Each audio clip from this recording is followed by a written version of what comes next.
Hi, my name is रति और आप मुझे देख रहे हैं आर.एन. रति नर्सिंग एकेडमी पर। सबसे पहले आप सभी लोगों को मैरी क्रिसमस आर.एन. रति नर्सिंग एकेडमी की ओर से। एंड आज जो टॉपिक हम डिस्कस करेंगे वो है ल्यूकेमिया। ये जो टॉपिक है वो मोस्ट रिक्वेस्टेड टॉपिक है। अजय गुप्ता जो कि नेपाल से हैं, उन्हें इस टॉपिक के अंदर दिक्कत आ रही थी, तो उन्होंने 2-3 बार मुझे मैसेज किया है और रिक्वेस्ट किया है कि मैं इस टॉपिक पे वीडियो बनाऊं। तो अजय, आई थिंक अब आपकी जो प्रॉब्लम है वो सॉल्व हो जाएगी। तो नीचे कमेंट बॉक्स पे मुझे कमेंट करके ज़रूर बताइए कि आपकी ये जो प्रॉब्लम थी वो सॉल्व हुई है या नहीं है। एंड आप जैसे कई और स्टूडेंट हैं, तो अगर आप लोगों की भी इस तरीके की प्रॉब्लम है तो आप लोग शेयर कर सकते हैं और पूछ सकते हैं। तो चलिए फिर शुरू करते हैं आज का हमारा टॉपिक ल्यूकेमिया। ल्यूकेमिया जो टर्म है वो दो शब्दों से मिलकर बना हुआ है, ल्यूकोसाइट्स प्लस ईमिया। WBC को ल्यूकोसाइट्स कहा जाता है एंड ईमिया जो टर्म है उसको हम ब्लड के लिए यूज़ में लाते हैं। तो मेनली ये जो कंडीशन है वो एक कैंसरस कंडीशन है ब्लड सेल्स की, क्योंकि जो ल्यूकोसाइट्स हैं वो ब्लड सेल्स होती हैं एंड यहाँ पर और भी डिफरेंट टाइप के आपको ब्लड सेल्स देखने को मिलते हैं बोन मैरो के अंदर। लाइक RBC हो गया आपका, WBC है एंड प्लेटलेट्स हैं। ये 3 मेजर ब्लड सेल्स होती हैं। तो ल्यूकेमिया जो कंडीशन होती है इसके अंदर क्या होता है कि यहाँ पर जो ल्यूकोसाइट्स हैं वो नंबर में इंक्रीज़ होंगी और यहाँ पर ये जो इंक्रीमेंट है वो इसकी इमेच्योर जो स्टेज होती है उसके अंदर देखने को मिलता है बोन मैरो के अंदर। एंड जब इस तरीके का जो इंक्रीज़ होता है बोन मैरो के अंदर तो ये बोन मैरो को भी अफेक्ट करता है। एंड जब यहाँ पर बोन मैरो अफेक्ट होगा तो बहुत सारी जो कंडीशंस है वो हमको देखने को मिल सकती है। लाइक अगर यहाँ पर RBC अफेक्ट हो रही हैं इस कंडीशन की वजह से तो अनीमिया हमें देखने को मिल सकता है एंड WBC अफेक्ट हो रही हैं जो कि ल्यूकोसाइट्स हैं, तो यहाँ पर इन्फेक्शन की कंडीशन हमें देखने को मिलती है। एंड अगर प्लेटलेट भी इसके अंदर अफेक्ट होती हैं तो यहाँ पर हमें ब्लीडिंग के साइन देखने को मिलते हैं। सो ओवरऑल जब भी ल्यूकेमिया की कंडीशन डेवलप होती है तो हमें कुछ कॉमन साइन इस तरीके से देखने को मिलते हैं। एंड इसके ईटियोलॉजिकल फैक्टर्स की अगर हम बात करते हैं तो यहाँ पर इसका जो एक्चुअल कोज है वो अननोन है, लेकिन कुछ रिस्क फैक्टर हैं जिनकी वजह से ये जो डिजीज़ है वो डेवलप हो सकती है। फर्स्ट जो रिस्क फैक्टर है वो है जेनेटिक फैक्टर्स। मीन्स अगर किसी की फैमिली हिस्ट्री इस तरीके की है जहाँ पर ल्यूकेमिया के जो केसेस हैं वो ऑलरेडी हो चुके हैं तो यहाँ पर पॉसिबिलिटीज़ बनती हैं कि फर्दर जो आने वाली जनरेशन है उनके अंदर भी इस तरीके के केसेस देखे जा सकते हैं, या फिर कुछ हेरिडिटरी एबनॉर्मलिटीज़ की कंडीशन है। इसमें मेनली जो कंडीशन है वो है डाउन सिंड्रोम। डाउन सिंड्रोम के बारे में आपने काफ़ी पढ़ा है। ये एक क्रोमोसोमल एबनॉर्मलिटी है। तो इस तरीके के जो केसेस होते हैं इनके अंदर भी चांसेस होते हैं कि ऐसे बच्चों के अंदर ल्यूकेमिया के जो केसेस हैं वो देखने को मिलें, या फिर कुछ और कंडीशन है लाइक फैनकॉनी एप्लास्टिक अनीमिया। ये भी एक हेरिडिटरी एबनॉर्मलिटी है और इस तरीके के जो केसेस होते हैं उनमें भी ल्यूकेमिया के केसेस देखे गए हैं। या फिर Bloom syndrome, Patau syndrome and Wiskott Aldrich syndrome, ये 3 मेजर सिंड्रोम हैं। इन केसेस के अंदर भी ल्यूकेमिया के जो इंसिडेंसेस हैं वो नोटिस किए गए हैं। सो ये कुछ हेरिडिटरी एबनॉर्मलिटीज़ हैं जिनके अंदर ल्यूकेमिया के केसेस देखने को मिल सकते हैं। या फिर अगर एक्सपोजर होता है रेडिएशन के साथ में, वहाँ पर भी ये टाइम के ऊपर डिपेंड करता है कि जितना ज़्यादा जो रेडिएशन है उसके साथ में एक्सपोजर हो रहा है, तो यहाँ पर फिर चांसेस डेवलप हो सकते हैं कि ये जो कंडीशन है वो ल्यूकेमिया में कन्वर्ट हो सकती है। या फिर कुछ केमिकल्स होते हैं जिनके यूज़ की वजह से भी ल्यूकेमिया की जो कंडीशन है वो डेवलप हो सकती है, लाइक बेंजीन हो गया या फिर एरोमेटिक हाइड्रोकार्बन। ये कुछ केमिकल एजेंट्स हैं और कुछ मेडिकेशंस हैं, उनकी वजह से भी ल्यूकेमिया डेवलप हो सकता है। तो ये कुछ रिस्क फैक्टर हैं जो कि एसोसिएटेड हैं ल्यूकेमिया के साथ में। ल्यूकेमिया के क्लासिफिकेशन की अगर हम बात करते हैं तो यहाँ पर मेनली हमको 2 टाइप के ल्यूकेमिया देखने को मिलते हैं। फर्स्ट जो टाइप है वो है अक्यूट लिम्फोसाइट ल्यूकेमिया, जिसको ALL एब्रीवेशन से भी रिप्रेजेंट किया जाता है, और दूसरा है अक्यूट माइलोजिनस ल्यूकेमिया, जिसको AML एब्रीवेशन से रिप्रेजेंट किया जाता है। तो यहाँ पर आप जो डिफरेंस देख पा रहे होंगे वो लिम्फोसाइट एंड माइलोजिनस, ये 2 यहाँ पर टर्म यूज हुए हैं। सो ये जो टर्म है इनको समझने के लिए हमें एक बार रिव्यू करना पड़ेगा कि जो नॉर्मल ब्लड सेल्स होती हैं वो किस तरीके से फॉर्म होती हैं बोन मैरो के अंदर।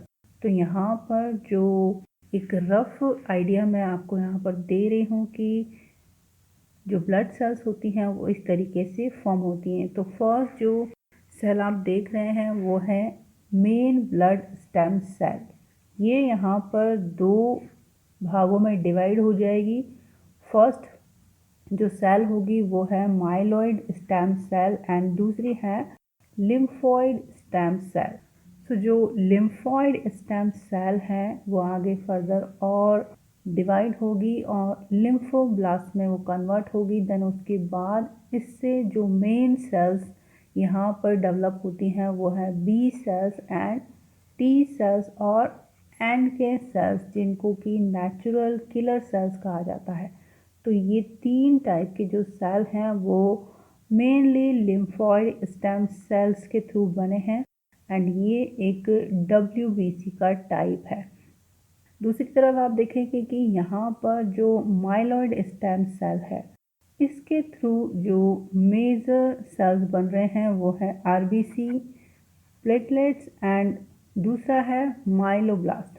माइलोब्लास्ट से यहाँ पर डिफरेंट जो WBCs हैं उनका फॉर्मेशन होता है। लाइक यहाँ पर ग्रेनुलोसाइट्स है, eosinophil, basophil, neutrophil and monocyte. तो ये जो सेल्स हैं वो माइलोब्लास्ट के थ्रू फॉर्म हो रहे हैं, इसीलिए इनको माइलॉइड सेल्स भी कहा जाता है। तो अगेन अब हम फिर से चलते हैं इसके क्लासिफिकेशन की ओर, जहाँ पर हमने डिस्कस किया है कि यहाँ पर 2 मेजर टाइप के जो ल्यूकेमिया है वो हमें देखने को मिलते हैं। फर्स्ट है अक्यूट लिम्फोसाइट ल्यूकेमिया। अभी हमने एक रिव्यू किया था जहाँ पर हमने देखा था कि जो लिम्फॉइड सेल्स हैं उन्हीं के थ्रू जो लास्ट में T cells and B cells बने थे, एंड जो ल्यूकेमिया की कंडीशन है उसमें यहाँ पर जो चेंजेस देखने को मिलते हैं वो इन्हीं T cells and B cells के अंदर देखने को मिलते हैं, एंड इसी की वजह से ये जो ल्यूकेमिया की कंडीशन है वो डेवलप होती है, क्योंकि यहाँ पर इनका एक जो इमेच्योर लिम्फोसाइट्स है उनका ओवर प्रोडक्शन होता है इस तरीके की कंडीशन में। एंड ये जो ल्यूकेमिया है वो बच्चों के अंदर मोस्ट कॉमनली देखने को मिलता है। एंड एज ग्रुप की अगर हम यहाँ पर बात करते हैं गाइस, तो ये जो बिलो 15 ईयर्स से जो छोटे बच्चे होते हैं उनमें ये जो अक्यूट लिम्फोसाइट ल्यूकेमिया है उसकी केसेस बहुत ज़्यादा देखने को मिलते हैं। तो ये एक इम्पॉर्टेंट की पॉइंट है यहाँ पर, क्योंकि इस तरीके के क्वेश्चन एग्जाम में पूछे जाते हैं। तो यहाँ पर अभी हम डिस्कस कर रहे हैं दोनों ही जो ल्यूकेमिया है वो अक्यूट टाइप के ल्यूकेमियाज हैं, क्योंकि अक्यूट जो ल्यूकेमिया के केसेस हैं वो ही बच्चों में 80% देखने को मिलते हैं। जो क्रॉनिक ल्यूकेमिया के केसेस होते हैं वो सिर्फ 20% हैं और बहुत ही रेयर होते हैं। एंड जो सेकंड टाइप का लुकेमिया है अक्यूट माइलोजिनस लुकेमिया। सो यहाँ पर माइलोजिनस टर्म यूज़ हो रहा है और हमने डिस्कस किया है कि जो माइलॉइड सेल्स हैं उनके थ्रू जो फॉर्मेशन हो रहा है WBC का, लाइक वहाँ पर न्यूट्रोफिल्स भी फॉर्म हुए हैं, बेसोफिल्स, इओसिनोफिल्स, मोनोसाइट्स। तो ये जो सेल्स हैं जब भी ल्यूकेमिया डेवलप होता है तो यहाँ पर इन सेल्स के अंदर चेंजेस देखने को मिलता है, इनका ओवर प्रोडक्शन होता है इमेच्योर स्टेज के अंदर, तो ये प्रॉपर फंक्शन नहीं कर पाती हैं और इनका जो मेन फंक्शन होता है इन्फेक्शन से बॉडी को बचाना। तो यहाँ पर जब ये सेल्स अफेक्ट होती हैं ल्यूकेमिया की कंडीशन में तो इस वजह से यहाँ पर बॉडी के अंदर इन्फेक्शन डेवलप होने के जो चांसेस होते हैं वो बहुत बढ़ जाते हैं। एंड अक्यूट माइलोजिनस ल्यूकेमिया के जो केसेस हैं वो 15 ईयर्स से लेकर 40 ईयर्स का जो एज ग्रुप है इस एज ग्रुप में ज़्यादा देखने को मिलते हैं। तो इस तरीके से जो पीडियाट्रिक ल्यूकेमिया है उसको क्लासिफाई किया गया है। वीडियो को लाइक एंड शेयर जरूर कीजिए गाइस, क्योंकि वीडियो को क्रिएट करने के लिए काफ़ी एफर्ट करने पड़ते हैं और जब आप सिंगल हैंडेडली सब कुछ मैनेज करते हैं तो ये काफ़ी मुश्किल टास्क हो जाता है। सो प्लीज़ इस तरीके से आप हेल्प कर सकते हैं ताकि मैं भी कुछ नए वीडियोस क्रिएट करके आपकी और भी ज़्यादा जो प्रॉब्लम्स हैं उनको सॉल्व कर सकूं। तो वीडियो को लाइक एंड शेयर करना बिल्कुल भी मत भूलिए। एंड जब भी ल्यूकेमिया के साइन एंड सिम्टम्स हम नोटिस करते हैं किसी बेबी के अंदर तो यहाँ पे हमें मेनली देखने को मिलता है फटीग, एनोरेक्सिया एंड मैलेज की कंडीशन। ये काफ़ी कॉमन कंडीशन है एंड फीवर होगा बेबी को और पैलरनेस होगी, क्योंकि यहाँ पर जो इन्फेक्शन है WBC अफेक्ट हो रही है तो यहाँ पर जो इन्फेक्शन के चांसेस हैं वो काफ़ी बढ़ जाते हैं एंड जो इन्फेक्शन है वो निमोनिया या फिर सेप्टिसीमिया के जो केसेस होते हैं वो काफ़ी देखने को मिलते हैं। अगर बॉडी में इन्फेक्शन डेवलप हो रहा है तो इस तरीके के जो इन्फेक्शन है वो ज़्यादा देखने को मिलते हैं एंड बॉडी के ऊपर कुछ रैशेस देखने को मिल सकते हैं, क्योंकि यहाँ पर ब्लीडिंग के जो साइन हैं वो हमें देखने को मिलते हैं। उसकी वजह से ये रैशेस डेवलप हो सकते हैं, क्योंकि यहाँ पर जो प्लेटलेट्स हैं वो भी अफेक्ट होती हैं ल्यूकेमिया के केस में। तो इस वजह से ब्लीडिंग के साइन हमें रैशेस के रूप में देखने को मिल सकते हैं। Bone and joints pain and lymphadenopathy ये यहाँ पर देखने को मिलता है, क्योंकि यहाँ पर जो लिम्फोसाइट्स है उनका एक्यूमुलेशन हो गया है लिम्फ नोड्स के अंदर। तो इस वजह से यहाँ पर हमें ये जो दो साइन है lymphadenopathy and bone and joints pain ये देखने को मिलता है, या फिर हिपेटोस्प्लीनोमेगाली। इट मीन्स कि यहाँ पर लीवर और स्प्लीन दोनों ही एनलार्ज हो रहे हैं। अगेन उसका एक ही रीज़न है कि जो ल्यूकोसाइट्स हैं वो काफ़ी एक्सेस नंबर में यहाँ पर एक्यूमुलेट हो रही हैं, जिसकी वजह से इन दोनों ही ऑर्गन का जो साइज़ है वो इंक्रीज़ हो जाएगा और जो अदर ऑर्गन्स हैं उनके ऊपर ये प्रेशर डालेंगे। ल्यूकेमिया के केस में जब हम ब्लड सेल्स को स्टडी करते हैं तो यहाँ पर जो वाइट ब्लड सेल्स हैं वो या तो नॉर्मल हो सकती हैं या फिर बढ़ी हुई हो सकती हैं एंड उनका काउंट है वो लो भी हो सकता है। तो ये डिपेंड करता है कि जो बॉडी है उसके अंदर कितने नंबर में इमेच्योर सेल्स हैं या फिर जो मैच्योर सेल्स हैं वो कितनी नंबर में हैं। तो ये जो काउंट है वो नॉर्मल भी हो सकता है या फिर बढ़ा हुआ भी हो सकता है एंड लो भी हो सकता है। एंड यहाँ पर हमको decrease haemoglobin and haematocrit level देखने को मिलता है, क्योंकि यहाँ पर जो RBC है वो भी अफेक्ट हो रही हैं, ब्लीडिंग के साइन हमें देखने को मिल रहे हैं। तो उस वजह से हीमोग्लोबिन का जो लेवल है वो डिक्रीज होगा एंड RBC का जो नंबर है वो भी कम होगा और जो प्लेटलेट्स हैं उनका जो काउंट है वो भी कम होता है एंड अदर साइंस को भी हम यहाँ पर नोटिस करते हैं। तो यहाँ पे हमें इंक्रीज इंट्राक्रैनियल प्रेशर के साइन भी देखने को मिल सकते हैं। इसको हम किस तरीके से नोटिस कर सकते हैं, यहाँ पर हेडेक की जो प्रॉब्लम है वो हमें देखने को मिल सकती है, या फिर बेबी है वो इरिटेबल हो सकता है, या फिर लिथार्जी फील कर सकता है। एंड यहाँ पर इस तरीके के साइंस क्यों दिखाई दे रहे हैं? क्योंकि जो इनफिल्ट्रेशन है, इमेच्योर जो सेल्स हैं वो अब सेंट्रल नर्वस सिस्टम में एंटर हो चुकी है। तो यहाँ पर इस वजह से हमें इंक्रीज्ड आईसीपी के जो साइन है वो देखने को मिल रहे हैं। एंड लुकेमिया के केसेस में हमें क्रेनियल नर्व के इन्वॉल्वमेंट की साइन भी देखने को मिल सकते हैं। एंड स्पेशली इसके अंदर जो cranial nerve, 7th cranial nerve है, या फिर facial nerve and spinal nerve, ये 3 मेनली अफेक्ट होने वाली नर्व है लुकेमिया के केस में। एंड जब ये नर्व इसमें इन्वॉल्व होती हैं तो जो साइन एंड सिम्टम्स होते हैं वो भी इन तीनों नर्व से रिलेटेड ही हमें देखने को मिलेंगे। एंड मोस्ट कॉमन केसेस हमें यहाँ पे देखने को मिलते हैं इन्फेक्शंस के, क्योंकि जो WBC का काउंट है वो यहाँ पे अफेक्ट हो रहा है, क्योंकि वो प्रॉपरली मैच्योर नहीं हो रही है, इमेच्योर सेल्स हैं, तो उसकी वजह से यहाँ पर जो बॉडी के अंदर इन्फेक्शन की टेंडेंसी है वो बढ़ जाती है। तो इसमें यहाँ पर मेनली हमें जो इन्फेक्शन का टाइप देखने को मिलता है वो स्किन से रिलेटेड इन्फेक्शन होते हैं। अगर कोई भी कट लगा है या थोड़ी हल्की चोट है तो उसके थ्रू जो इन्फेक्शन है वो बहुत जल्दी स्प्रेड हो सकता है, या फिर रेस्पिरेटरी ट्रैक्ट के इन्फेक्शन, जैसा कि मैंने आपको कहा था कि यहाँ पर निमोनिया के जो इन्फेक्शन है वो काफ़ी देखने को मिलते हैं। एंड गैस्ट्रोइंटेस्टाइनल ट्रैक्ट से रिलेटेड जो इन्फेक्शन है वो लुकेमिया के केस में काफ़ी देखने को मिलते हैं। तो ये मेन इन्फेक्शन है। एंड ब्लीडिंग का जो साइन है वो भी यहाँ पे हमें देखने को मिल रहा है। तो यहाँ पे अगर जो प्लेटलेट का काउंट है वो 20,000 पर म्यू लीटर से कम है तो यहाँ पर फिर हमें इस केस के अंदर प्लेटलेट को ट्रांसफ्यूज करना होगा।